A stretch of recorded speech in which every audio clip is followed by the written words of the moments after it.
पर देखिए 51 नंबर से प्रश्न आपके स्टार्ट है, आपको जवाब देना है। निम्नलिखित कथनों में से कौन सा कथन आपका सत्य नहीं है? बताइए कौन सा कथन आपका सत्य नहीं है। लिखा हुआ C10 संख्या डीजल के गुणवत्ता प्राचला के रूप में प्रयुक्त होती है। ऑक्टेन संख्या कैरोसिन तेल की गुणवत्ता माप है। सिगरेट के लाइटर में ब्यूटेन गैस प्रयोग की जाती है। खदानों में अधिकांश विस्फोट हवा के साथ मेथेन के मिश्रण से होती है। यहाँ पर आपको बताना चारों विकल्पों में से कौन सा आपका सही नहीं दिया गया है। तो यहाँ पर अगर आपका जवाब अगर आ रहा है ऑप्शन नंबर बी आपका, तो बिल्कुल सही है। ऑक्टेन संख्या जो है पेट्रोल की गुणवत्ता की माप है ना। ऑक्टेन संख्या जो है कैरोसिन तेल नहीं, यहाँ पर पेट्रोल होना चाहिए था। पेट्रोल अगर होता तो हमारा सही होता, है ना। पेट्रोल तो दिया नहीं गया है, तो ऑप्शन नंबर यहाँ पे कौन सा होगा? ऑप्शन नंबर बी आपका गलत दिया गया है। नेक्स्ट प्रश्न है, जन्म के बाद मानव के किस ऊतक में कोई कोशिका, यहाँ पर आपसे पूछा गया है कोई कोशिका विभाजन नहीं होता है। जन्म के बाद मानव के किस ऊतक में कोई कोशिका का विभाजन नहीं होता है? आपके ऊतक हैं कंकाल, तंत्रिका, संयोजी और प्रजनन। 52 नंबर का जवाब यहाँ पर क्या होगा बताइए। याद रखिएगा तंत्रिका कोशिका, याद रखिएगा तंत्रिका कोशिका के जन्म के बाद कोशिकी विभाजन नहीं होता है। याद रखिएगा आंसर आपका सही आंसर होगा।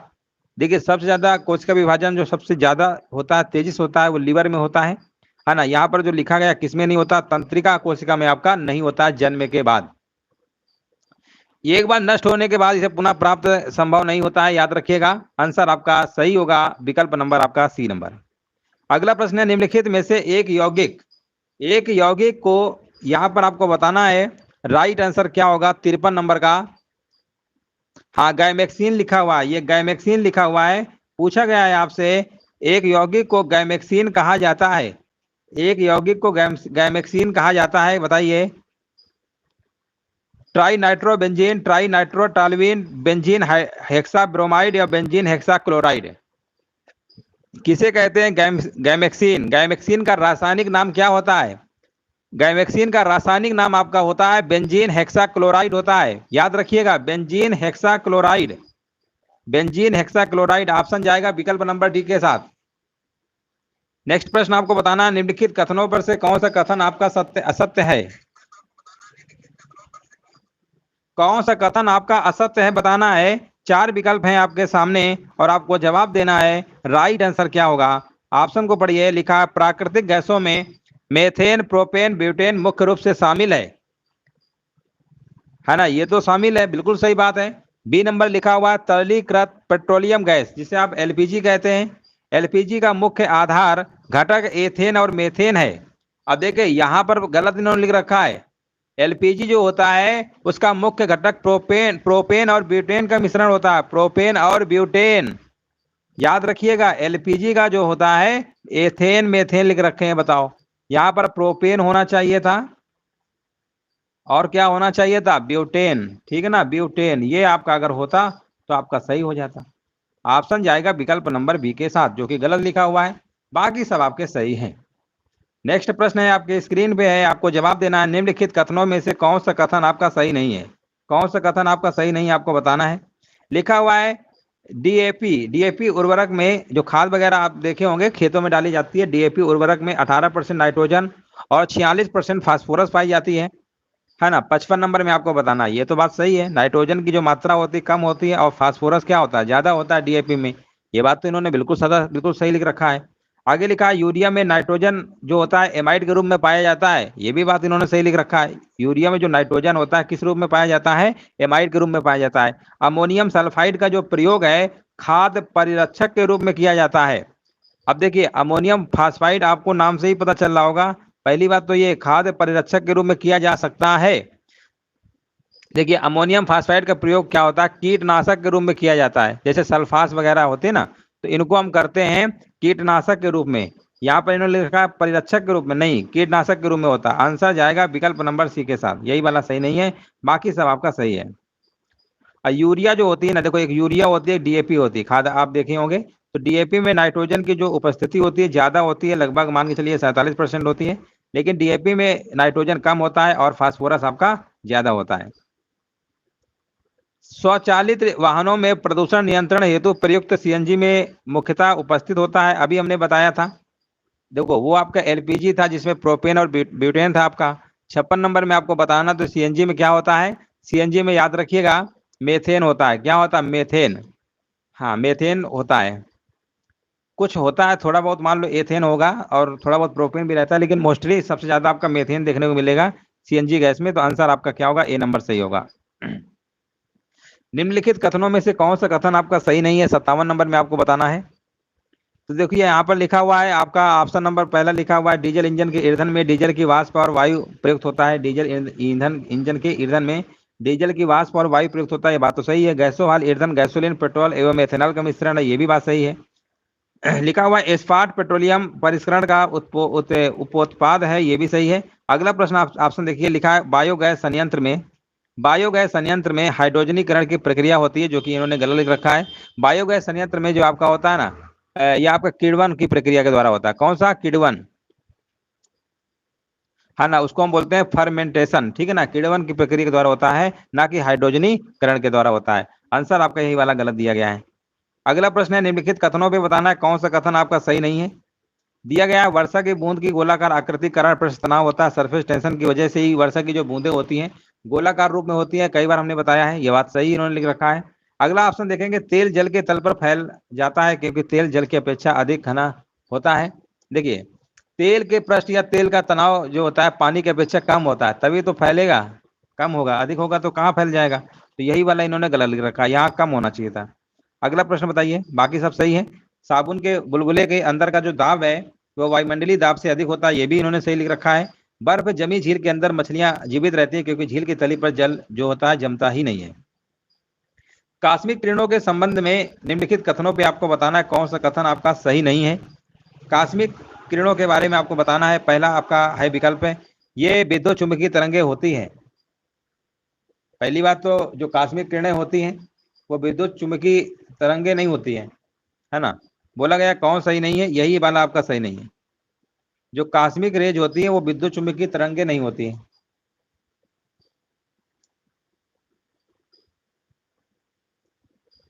है ना। तो अब बाकी इन तरंगों की तरंग दैर्ध्य बहुत छोटी होती है, सही है। ये बहुत अधिक ऊर्जा को आवेशित कणों से बनी होती है, ये किरणें सूर्य से उत्पन्न होती है, बाकी सब सही है। ऑप्शन नंबर पहले ही गलत है, ये इलेक्ट्रोमैग्नेटिक वेव नहीं होती है, विद्युत चुंबकीय तरंगे जो लिखा हुआ है ना, ये आपका नहीं है, बाकी सब है आपका। चलिए आगे बढ़ते हैं। निम्नलिखित कथनों में से कौन सा कथन आपका सही नहीं है, आपको बताना है 60 नंबर में। तो 60 नंबर में पहला पॉइंट देखेंगे, ठंडे देशों में पारा के स्थान पर एल्कोहल को तापमापी द्रव के रूप में वरीयता दी गई है क्योंकि एल्कोहल का हिमांक निम्नतर होता है, ये बात सही है। ठंडे जो देश है ना वहां पर पारा के स्थान पर एल्कोहल को तापमापी द्रव के रूप में वरीयता दी गई है, बात सही है, क्योंकि वहां एल्कोहल का हिमांक क्या होता है, निम्नतम होता है। गर्म करने से विस्तारण पदार्थ का घनत्व घट जाता है, कोई भी चीज गर्म करेंगे घनत्व कम होगा, बात सही है। स्वचालित इंजनों हेतु हिमरोधी के तौर पर एथिलीन ग्लाइकाल प्रयुक्त होता है। तो देखा जाए तो ये भी आपका ऑप्शन सही है, और जब 3 सही है तो कन्फर्म है कि चौथा वाला ही गलत लिखा हुआ है। लिखा हुआ है शीशे की छड़ जब भाप में रखी जाती है इसकी लंबाई बढ़ जाती है परंतु इसकी चौड़ाई अप्रभावित रहती है, ये आपका गलत लिखा हुआ है। 60 नंबर का जो डी नंबर है राइट आंसर आपका होगा। देखो लंबाई बढ़ेगी तो चौड़ाई भी बढ़ती है ना, इन्होंने लिख रखा है कि चौड़ाई अप्रभावित रहती है, इसका मतलब होता है कि सिर्फ ये लंबाई को बढ़ा रहे हैं और चौड़ाई को नहीं बढ़ा रहे हैं, इसलिए आंसर आपका डी नंबर आपका गलत दिया गया है। जल की अधिकतम मात्रा जिसकी पौधों की आवश्यकता होती है वह उसका अवशोषण निम्न के माध्यम से करते हैं। जल की अधिकतम मात्रा जिसकी पौधों की आवश्यकता होती है वह उसका अवशोषण निम्न माध्यम से करते हैं, बढ़त बिंदु से करते हैं, भ्रूणीय जोन से करते हैं, जड़ों के बालों से करते हैं या दीर्घीकरण जोन से करते हैं। 61 नंबर का आपका जवाब बताइए क्या होगा। तो यहाँ पर आपका जवाब होगा जड़ों की बालों से करते हैं, जड़ों की बालों की सहायता से भूमि से जल का अवशोषण करते हैं। पौधे याद रखिएगा, पौधे अपनी जड़ों के बालों की सहायता से, जड़ होते हैं ना, आप देखे होंगे कई सारी जड़ें होती है नीचे, उसी से अवशोषण करते हैं, याद रखिएगा, आसान प्रश्न था आपका ये। एक ब्रीडर रिएक्टर क्या होता है, बहुत बार बता चुके हैं, ब्रीडर रिएक्टर का काम क्या होता है। देखिए ब्रीडर रिएक्टर एक ऐसा नाभिकीय रिएक्टर होता है जो ईंधन के रूप में जितना विखंडनीय पदार्थ व्यय करेगा उससे अधिक उत्पन्न करता है वो। और याद रखिएगा जो नाभिकीय रिएक्टर में आपने देखा होगा ग्रेफाइट का यूज कहाँ किस लिए करते हैं, वहां पर करते हैं। ग्रेफाइट जो होता है ना भारी जल मंदक के रूप प्रयुक्त होते हैं, याद रखिएगा ग्रेफाइट। तो आंसर आपका जो लिखा ना, जो विखंडन होने वाले पदार्थ को उससे अधिक क्या है उत्पन्न करता है, तो एक ब्रीडर रिएक्टर का काम यही है, ऑप्शन डी आपका होगा। यहाँ पर आपको बताना है इनमें से कौन सा सुमेलित नहीं है। 4 विकल्प हैं आपके और आपको बताना है कौन सा सुमेलित नहीं है। नहीं वाला आपको बताना है। ईस्ट लिखा है किड़वन, एलोवेरा, आवृतबीजी, घटपर्णी, जलोद्भिद। आर्किड की बात करेंगे आदिपादप। 63 नंबर का जवाब यहाँ पर जो आपका ईस्ट है, किड़वन, ये सही है, ये भी सही है। घटपर्णी जो लिखा है ना, घटपर्णी और जलोद्भिद, इनका आपका सुमेलित नहीं है, बाकी सब आपके हैं। घटपर्णी जो होता है ये नेफेथेंसी कुल का एक कीट पक्षी है ना, कीट पक्षी पौधा होता है ना। तो ऑप्शन नंबर आपका यहाँ पर सी नंबर आपका रंग दिया गया है, राइट आंसर आपका होगा। घटपर्णी पौधा जो होता है प्रकाश संश्लेषण की क्रिया के द्वारा अपना भोजन खुद बना लेता है, सक्षम है बनाने में, तो इसलिए जलोद्भिद यहाँ पर आपका सुमेलित नहीं होगा।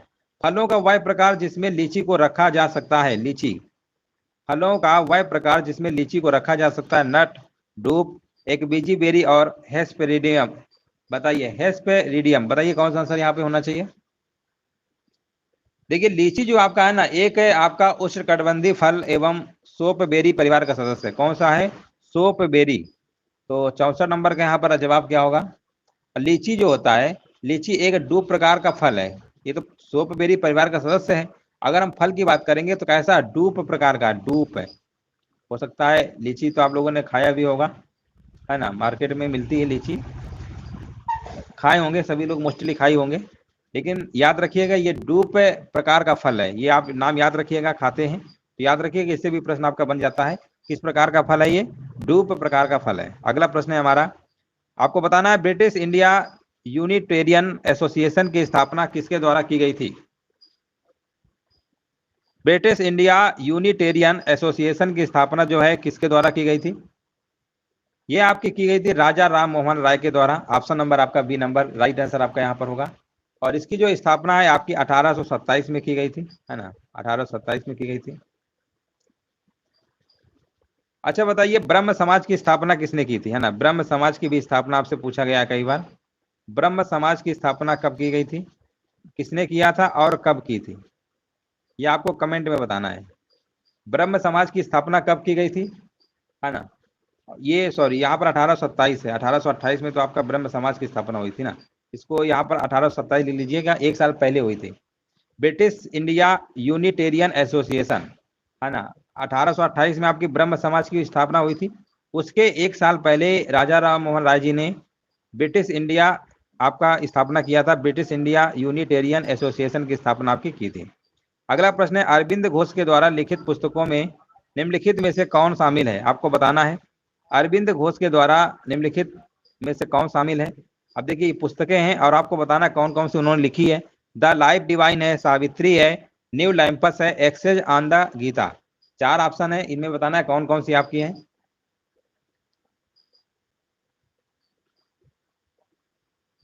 अब आप कहेंगे ये जितनी बुक लिखी हुई है ये सब की सब तो आपकी अरविंद घोष के द्वारा लिखी गई है, चाहे वो द लाइफ डिवाइन हो, चाहे सावित्री हो, चाहे न्यू लैम्पस हो या एक्सेज ऑन द गीता। जब सभी हैं तो ऑप्शन भी लगाना पड़ेगा, उपयुक्त सभी वाला। गांधी जी की उपाधियां व उनको प्रदत्त करने वाले व्यक्तियों के संदर्भ में निम्नलिखित में से गलत सुमेलित विकल्प की पहचान करना है। देखिए 4 विकल्प हैं, इसमें आपको गलत बताना है। जैसे आप कहेंगे अर्धनंगा जो फकीर है ये विंस्टन चर्चिल, है ना। देखिए गांधी जी को उपाधियां दी गई थी, काफी लोगों ने उपाधियां दिया था, इनमें से कौन सी जो उपाधि है वो आपकी गलत है। 3 सही है, 1 गलत है। अब आप कहेंगे अर्धनंगा फकीर जो है विंस्टन चर्चिल ने कहा था गांधी जी को, राष्ट्रपिता सुभाष चंद्र बोस जी ने कहा था, आप तो कहेंगे सही है ना। भर्ती सार्जेंट जो कहा था ये अंग्रेजी सरकार ने कहा था। लेकिन जो आपका ये मलंग बाबा लिखा है ना, मलंग बाबा लिखा हुआ है जवाहरलाल नेहरू ने कहा था, दोस्तों ये गलत है आपका। देखिए मलंग बाबा की जो उपाधि है महात्मा गांधी को बलूचियों ने, है ना, बलूचियों ने सविनय अवज्ञा आंदोलन जब चल रहा था ना तब दिया था, तो इन्होंने गलत लिख रखा है, जवाहरलाल नेहरू ने नहीं दिया था, तो यही वाला रॉन्ग है, बाकी सब आपके सही थे। अगला प्रश्न है, पुलिस आयोग तथा सिंचाई आयोग का जो गठन है, पुलिस आयोग तथा सिंचाई आयोग का जो गठन है किस गवर्नर के कार्यकाल में हुआ था, आपको यहाँ पर बताना है। राइट आंसर क्या होगा। हाँ देखिए लॉर्ड कर्जन, बिल्कुल सही बात है, ऑप्शन नंबर आपका ए है। ठीक है, बंगाल जो विभाजन आपका 1905 में हुआ था, आपका बंगाल विभाजन, वो भी आपका लॉर्ड कर्जन के समय ही हुआ था, बंगाल विभाजन, ठीक है ना, बंगाल विभाजन भी आपका लॉर्ड कर्जन के टाइम पे ही हुआ था। आंसर आपका यहाँ पर क्या होगा, विकल्प नंबर 1 नंबर आपका सही होगा। क्रिप्स मिशन के साथ कांग्रेस के आधिकारिक वार्ताकार कौन थे आपको बताना है। क्रिप्स मिशन के साथ कांग्रेस के वार्ताकार कौन थे?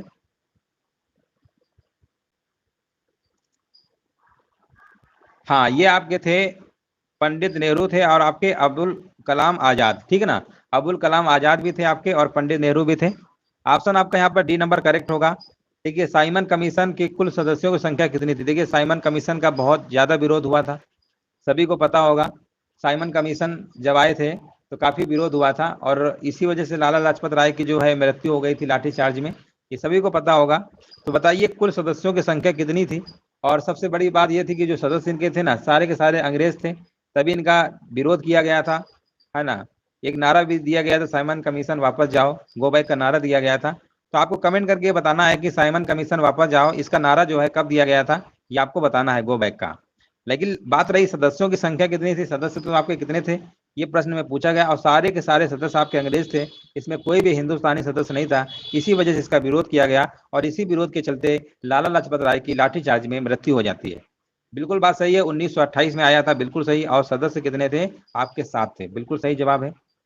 निम्नलिखित में से असत्य विकल्प का देखिए आपको चुनाव करना है, इसमें से कौन सा विकल्प आपका असत्य है? नागपुर झंडा सत्याग्रह, बरसार सत्याग्रह, तारकेश्वर सत्याग्रह और व्यक्तिगत सत्याग्रह। अब हो सकता है बहुत सारे सत्याग्रह हुए हैं, लेकिन ये हो सकता है कुछ लोग इसका पहली बार सुन ही रहे होंगे कि ये कौन सत्याग्रह है। तारकेश्वर सत्याग्रह भी हुआ है, ये सब आपके हुए थे। तो 71 नंबर में आपको बताना इनमें से कौन सा आपका असत्य विकल्प है। अगर हम बात करते हैं व्यक्तिगत जो सत्याग्रह है, ये आपका हुआ था 1940 में हुआ था। ये दोस्तों कब हुआ था? 1940 में हुआ था, ना कि 1945 में हुआ था। तो कहेंगे ऑप्शन नंबर जो आपका डी नंबर है, यही आपका सही सुमेलित नहीं है, बाकी सब आपके सुमेलित हैं।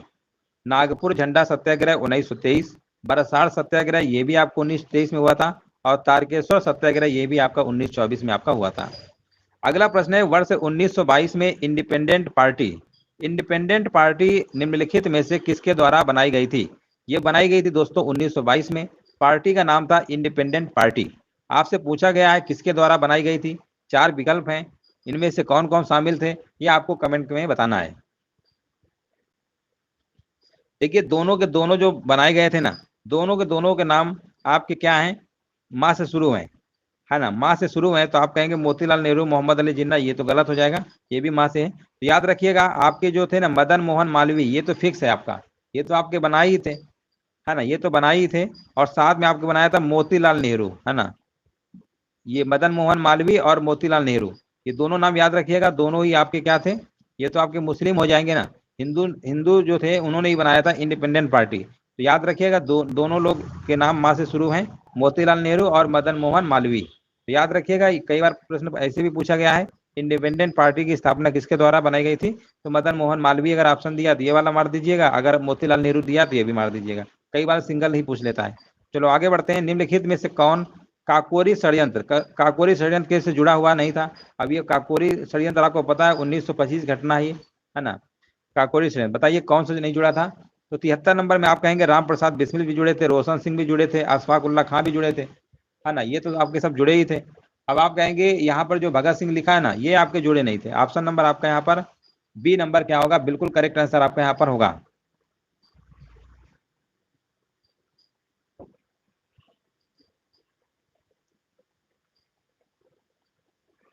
यहाँ पर आपको बताना है भारत के आर्थिक इतिहास पर लिखित प्रथम पुस्तक economic history of India, economic history of India के लेखक कौन है ना। यहाँ पर आपको बताना है इकोनॉमिक हिस्ट्री ऑफ इंडिया के लेखक कौन है। 74 नंबर में आपको जवाब देना है।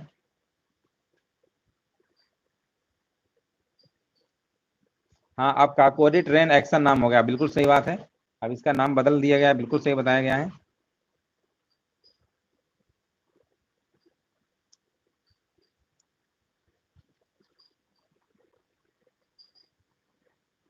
हाँ, बिल्कुल सही बात है।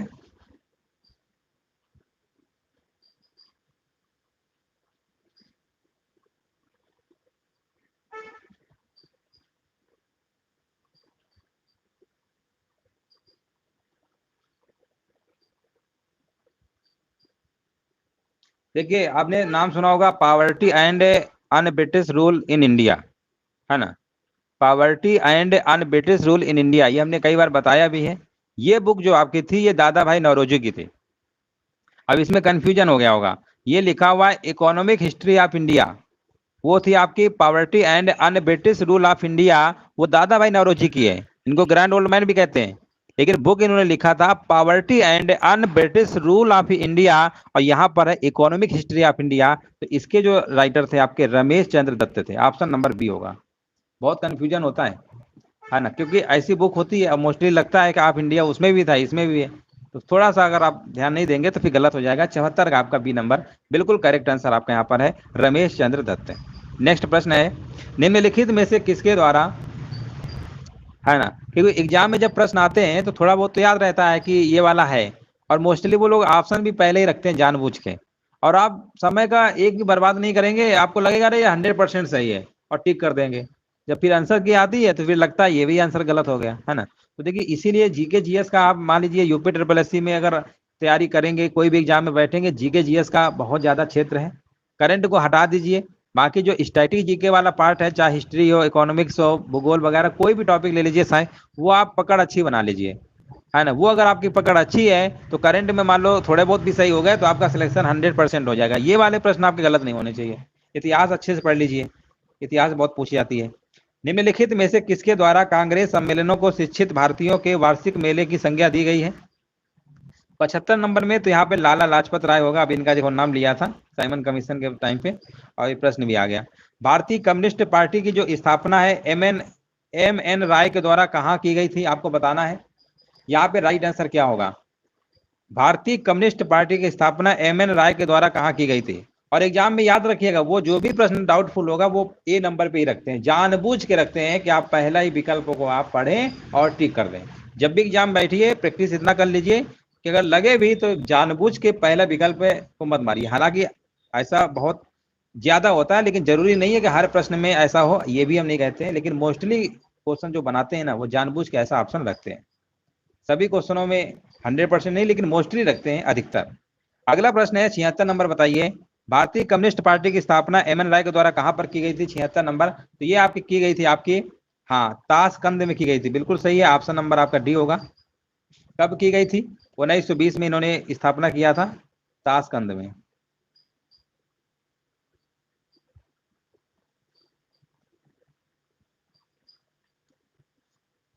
नेक्स्ट प्रश्न है, डलहौजी के व्यपगत सिद्धांत के अंतर्गत विलय, है ना, इन्होंने हड़प नीति, लॉर्ड डलहौजी सभी को पता ही है, और विलय किए गए प्रदेशों को सही कालानुक्रम में व्यवस्थित कर दिया। अब देखो ये प्रश्न काफी क्लोज इन्होंने पूछ लिया है कि इन्होंने कौन से पहले विलय किया, क्रम पूछा है, और क्रम तभी पता होगा जब आपको अच्छे से पढ़ा होगा। तो देखिए सबसे पहले इन्होंने किया था बघाट को, बघाट कहाँ लिखा हुआ है, ये किया था दोस्तों आपका 1850 में, विलय की बात कर रहे हैं। इसके बाद आपका आता है उदयपुर, उदयपुर को 2 साल बाद करते हैं, वो आपका 1852 में होता है। वैसे सभी को पता है 1853 में इन्हीं के टाइम पे रेलवे चली थी, और इनका कार्यकाल भी सभी को पता है 1850 के आस पास होगा, आगे 53 में तो आपने पढ़ा ही है, तो थोड़ा बहुत तो आइडिया लग ही जाता है कि कौन से कहाँ पे इनका हो सकता है। तो चलो 1850 में ये था, 1852 में ये था। अब बात करते हैं झांसी में, झांसी का था आपका 1853 था आपका, ये झांसी का है आपका। और नागपुर की बात करेंगे, ये आपका 1854 था। देखो कितना क्लोज प्रश्न पूछा गया है, ये जब डेट आपको पता होगा तभी कर पाएंगे। तो देख सकते हैं कौन सा विकल्प आपका यहाँ पर होगा, ऑप्शन नंबर पहला होगा 4312। नेक्स्ट प्रश्न है, निम्नलिखित को उनके शासन काल के क्रम में आपको व्यवस्थित करना। अब देखो ये शासन काल वाला भी आपका क्लोज काफी प्रश्न है, इसमें भी आपको बताना है कौन किसका शासन पहले आया। तो देखिए सबसे पहले जो शासन आपका आया था यहाँ पर आपका आया था आपका बालाजी विश्वनाथ का आया था, याद रखिएगा बालाजी विश्वनाथ का आया था, ये आपके फर्स्ट नंबर पे थे आपके। इसके बाद दूसरे नंबर पे आपके आते हैं बाजीराव, दूसरे नंबर पे कौन आते हैं? बाजीराव आते हैं बालाजी विश्वनाथ के बाद। और तीसरे नंबर पे आपके आते हैं बालाजी बाजीराव, है ना। देखिए पहले बालाजी विश्वनाथ, फिर बाजीराव, फिर बालाजी बाजीराव हैं, और इसके बाद माधवराज हैं। याद रखिएगा, क्रम याद रखिएगा, भूलिएगा मत। बालाजी विश्वनाथ, पहले बालाजी के साथ विश्वनाथ लगाइएगा, फिर बाजीराव हैं, फिर इसके बाद तीसरा आएगा बालाजी बाजीराव। 3 याद कर लीजिए, 3 बहुत है, ऑप्शन आएगा मिला लेंगे आप, कोई दिक्कत नहीं होगी। ऑप्शन नंबर डी आपका बिल्कुल सही है। अगला प्रश्न बताइए। देखिए जब मिलान वाले प्रश्न होते हैं ना, तो जब कभी एग्जाम में आते हैं कॉपी पेस्ट कर देते हैं सेम, तो आप कम से कम 2 तो पता रखिए ही कि बालाजी विश्वनाथ कब आए, बालाजी कब आए। कम से कम 2 ही अगर पता है सही से, तो बाकी तो आप मैचिंग करा ही लेंगे। 2 मिल गए, बाकी मिलाने की जरूरत ही नहीं। कई बार ऐसा होता है कि 1 ही 2 अगर मिल जाते हैं तो उससे सारे प्रश्न आपके मतलब सारे विकल्प आपके मैच कर जाते हैं। चोलकालीन ग्राम प्रशासन से प्रमुख समितियों व उनके कार्य क्षेत्र के संबंध में कौन सा विकल्प आपका सही सुमेलित नहीं है? कौन सा विकल्प आपका सही सुमेलित नहीं है? 79 नंबर में आपको बताना है। देखिए यहाँ पर पहला विकल्प को देखिए, उदासीन वारियम लिखा है ना, ये तालाब समिति। उदासीन वारियम जो आपका है ना, ये विदेशियों या सन्यासियों की देख रेख करने वाली संस्था थी। जो विदेशी थे या सन्यासी थे उनकी देख रेख करती थी। उदासीन वारियम, ये तालाब समिति लिख रखे हैं, गलत है। बाकी सब सही है, बाकी सब आपके सही है।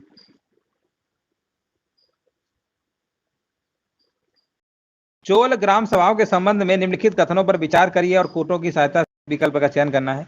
लिखा ये संपूर्ण ग्राम स्वायत्ता की घोषक थी। 80 नंबर में आपको बताना है। तो पहली बात तो चोलकालीन ग्राम सभाओं को संपूर्ण ग्राम स्वायत्ता नहीं थी। पहली बात तो ये सही नहीं है। संपूर्ण लगा दिया ना, संपूर्ण नहीं थी। आंसर तो पहला तो आपका गलत है। बोला गया सही कौन सा है? इसमें स्त्रियों व शूद्रों की भागीदारी नहीं थी। ये बात इन्होंने बिल्कुल क्या कहते हैं सही लिख रखा है ना, ये सही बात है, ये वाला सही है इनका। और समिति के सदस्यों को चुनाव लॉटरी पद्धति के आधार पर होता है। लॉटरी पद्धति अपना देते हैं। अब तो मान लीजिए किसी का चुनाव अगर मान लीजिए करना है तब तो वोटिंग वगैरह होती है, पहले लॉटरी पद्धति के आधार पर होता था। तो ऑप्शन नंबर केवल 2 और 3 वाला सही है। अगला प्रश्न बताइए। यहाँ पर आपको बताना निम्नलिखित में से कौन सा आपका सही सुमेलित यहाँ पर करना है। एक तरफ आपके पुस्तक हैं और एक तरफ लेखक हैं, और पुस्तक आपकी है, लेखक मैचिंग कराना है 81 नंबर में। तो देखिए यहाँ पर जो लिखा है ना समरादित्य कथा है ना, इसके जो लेखक हैं आपके हरिभद्र सूरी हैं। कौन है? हरिभद्र सूरी हैं। कुवल यमाला, ठीक है ना, कुवल यमाला की अगर हम बात करेंगे, इसके हैं आपके उद्योतन सूरी हैं। ऑप्शन यहाँ पे आपका ए का चौथा, बी का पहला। आदि पुराण की बात करेंगे ना तो ये आपका जिनसेन है, और यहाँ पर परिशिष्ट पर्व की बात करेंगे हेमचंद्र हैं। अब आप देख सकते हैं ऑप्शन आपका डी नंबर सही है, 4123। यहाँ पर आपको बताना तारीख आ फरिश्ता। तारीख आ फरिश्ता निम्नलिखित में से किस शासक को फरिश्ता ने समर्पित किया था? तारीख आ फरिश्ता निम्नलिखित में से किस शासक को फरिश्ता ने समर्पित किया था? तो फरिश्ता ने अपनी जो कृति है तारीख आ फरिश्ता बीजापुर के जो शासक थे आपके इब्राहिम आदिल शाह को समर्पित किया था। आंसर जाएगा इब्राहिम आदिल शाह, ये बीजापुर के शासक थे आपके। नेक्स्ट प्रश्न है, ईमान उल मुल्क निम्नलिखित में से किस सुल्तान का सेना मंत्री यानी दीवान अर्ज था? ईमान उल मुल्क निम्नलिखित में से किस सुल्तान का सेना मंत्री यानी दीवान अर्ज था? 83 नंबर का जवाब होगा बलबन, है ना। बलबन याद रखिएगा, बलबन का सेना यानी मंत्री था आपका, ये बलबन का था आपका ईमान उल मुल्क। अगला प्रश्न है, अलाउद्दीन ने किसके सुझाव पर नया धर्म चलाने का अपना विचार त्याग दिया? किसके सुझाव पर? ये सुझाव किसने दिया था? ये सुझाव आपका दिया था हाँ अलाउल मुल्क है, याद रखिएगा। अलाउल जो मुल्क थे ना, उन्होंने उनका सलाह दिया कि नया धर्म आप कहे शुरू कर रहे हैं, इसको त्याग दीजिए। तो इन्हीं के कहने पर इन्होंने त्याग दिया था। नया धर्म चलाने का जो विचार आया इनके मन में, उनको त्याग किया था। इनका पूरा रोल था अलाउल मुल्क का, याद रखिएगा अलाउल मुल्क। सुलेमान तथा रानी साहिबा के प्रेम प्रसंग का वर्णन अपने ग्रंथों में किसने किया था? है ना, प्रेम प्रसंग का बात हो रही है, सुलेमान और रानी साहिबा प्रेम प्रसंग। बताइए प्रेम प्रसंग का वर्णन किस ग्रंथों में किया गया था? ये किया गया था आपका अमीर खुसरो, है ना। किसने किया था? अमीर खुसरो ने किया था। अमीर खुसरो यहाँ पे बिल्कुल करेक्ट आंसर आपका है। निम्नलिखित में से किस शासक के शासनकाल में स्वतंत्र जौनपुर राज्य की स्थापना ख्वाजा जहां ने की थी? निम्नलिखित में से किस शासक के शासनकाल में स्वतंत्र जौनपुर राज्य जानते हैं, इसकी स्थापना कई बार पूछा गया है। 86 नंबर का नसीरुद्दीन महमूद होगा। नसीरुद्दीन महमूद के शासन काल में ख्वाजा जहां ने स्वतंत्र जौनपुर राज्य की स्थापना किया था। आंसर आपका क्या होगा? ए नंबर सही है। निम्नलिखित में से कौन अधिकतम कुशलता पूर्वक सौर ऊर्जा को रासायनिक ऊर्जा में परिवर्तित करता है? यानी सौर ऊर्जा को रासायनिक ऊर्जा में बताइए कौन परिवर्तित करता है? कौन है ना, आपको बताना है। अधिकतम कुशलता पूर्वक सौर ऊर्जा को रासायनिक ऊर्जा में परिवर्तित करता है 87 नंबर, ये आपका होगा क्लोरेला। क्लोरेला आपका याद रखिएगा, क्लोरेला जो होता है ये आपका सौर ऊर्जा को रासायनिक ऊर्जा में क्या करता है? कन्वर्ट करता है, याद रखिएगा। हाँ, क्लोरेला शैवाल की एक प्रजाति होती है, याद रखिएगा, है ना। ऑप्शन आपका सही होगा क्लोरेला। डुगोंग नामक समुद्री जीव जो कि विलोपन की कगार पर है, क्या है? 88 नंबर आपको बताना है ना। यहाँ पर आपका जवाब होगा स्तनधारी। क्या होगा? स्तनधारी मैमल। मैमल आपका होगा, ऑप्शन नंबर आपका डी नंबर सही है। अगला प्रश्न है, सूची फर्स्ट और सूची सेकंड को सुमेलित करना है और आपको जवाब देना, आंसर यहाँ पर क्या होगा। पूछा गया है आर्द्र भूमि है, एक तरफ राज्य दिया गया है, आर्द्र भूमि और राज्य दिया गया है 88 नंबर। आपको बताना है इसमें कौन सा आपका,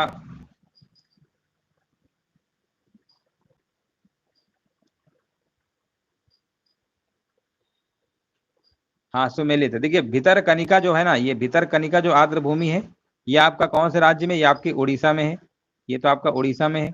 और सष्टम कोटा झील, सष्टम कोटा झील आपका केरल राज्य में पड़ता है, ये केरल में है। और कांजली की बात करेंगे, कांजली, कांजली कहाँ पर है, ये आपका पंजाब में है। और दीपोर बिल की बात करेंगे, ये आपका असम में है, ये आपका असम में है। मैचिंग करा लीजिए, ए नंबर आपका सही है, 3412।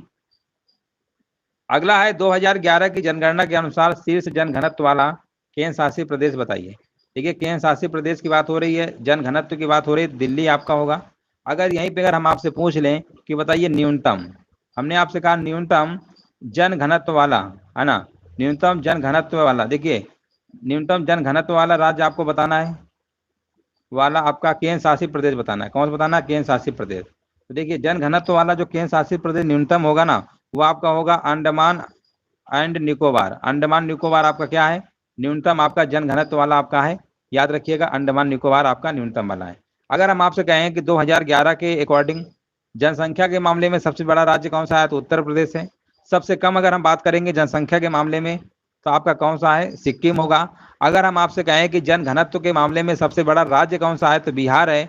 और सबसे कम जन घनत्व वाला राज्य कौन सा है, तो सबसे कम की बात करेंगे तो आपका अरुणाचल प्रदेश हो जाएगा, ठीक है ना। सबसे कम कौन सा होगा, अरुणाचल प्रदेश हो जाएगा। इनको अच्छे से याद कर लीजिएगा। 2011 में देखिए न्यूनतम जनसंख्या पूछा, जनसंख्या और जनसंख्या घनत्व में अंतर होता है। अगर जनसंख्या पूछेगा सिक्किम, अगर जनसंख्या घनत्व लगा देगा तो आपको बताना पड़ेगा अरुणाचल प्रदेश। जनसंख्या घनत्व अरुणाचल प्रदेश न्यूनतम, और अगर जनसंख्या के बारे में पूछेगा तो सिक्किम। अधिकतम जनघनत्व वाला पूछेगा राज्य तो आपका बिहार। अधिकतम अगर जनघनत्व वाला केंद्र शासित प्रदेश पूछेगा तो दिल्ली। न्यूनतम अगर केंद्र शासित प्रदेश वाला पूछेगा तो अंडमान निकोबार।